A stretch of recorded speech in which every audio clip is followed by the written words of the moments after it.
Okay, so step 2 is about introducing our text.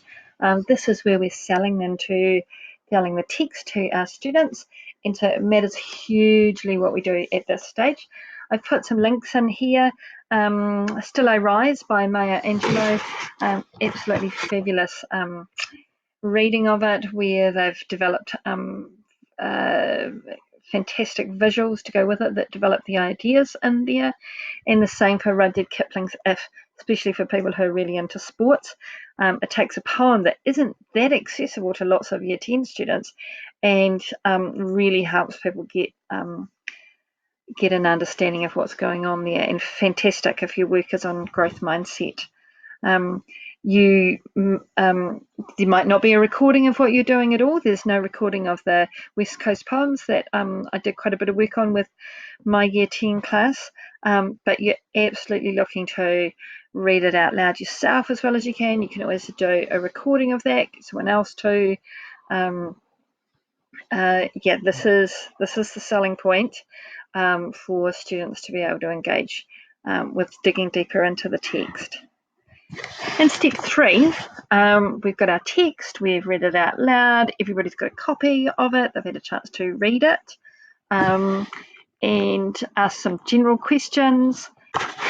And what we want to do now is, in our groups, we're looking at developing skills to do with showing our understanding on the lines, between the lines and beyond the lines of the text that we're looking at. So there's lots and lots of different ways that we can do it. I'll show you an example here of the one that I use for the West Coast on between and beyond the lines.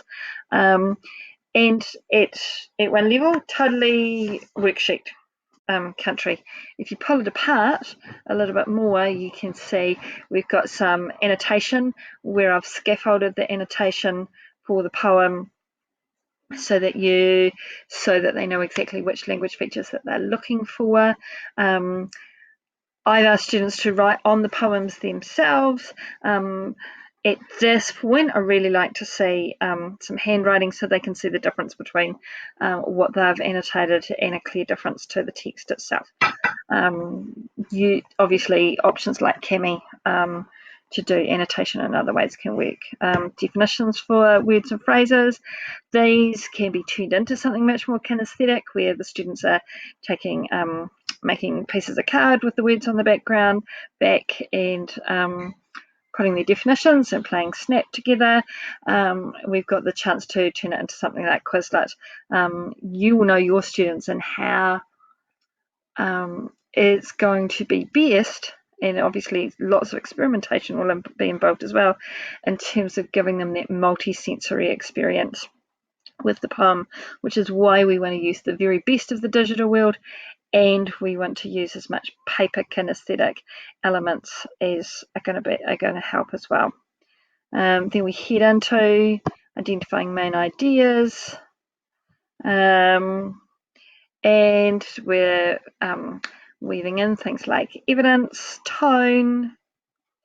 We're starting to do some linkage when we're looking at Holman's poem, linking the rain to religion, and heading into some much more difficult questions.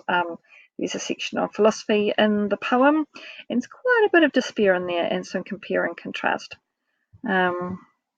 So just because it looks like it's in worksheet format doesn't mean that we have to stay in that kind of place. I really encourage the kids to